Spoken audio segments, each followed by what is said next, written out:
Ako vam kažem da od 92. nisam izašla na izbore, sve vam je jasno.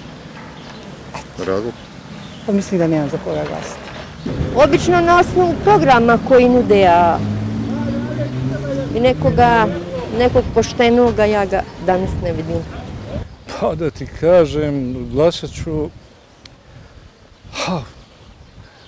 ko je dobar čovjek i recimo ko dobro nudi neke svoje projekte i tako. Zato ga ću glasati. A ne može ovdje ništa promijeniti da dođe, ne znam ko, dok se Ustav ne promijene. Ne znam još, razmislit ću. Puno je programa, puno je različitih ljudi na koje trebamo svi misliti, ali bi bilo bolje da dođe do promjene.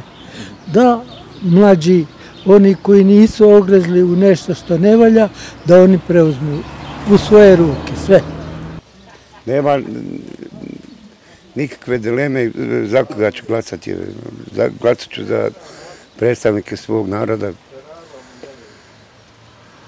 za onoga za koga mislim da može zastupati interese tog naroda.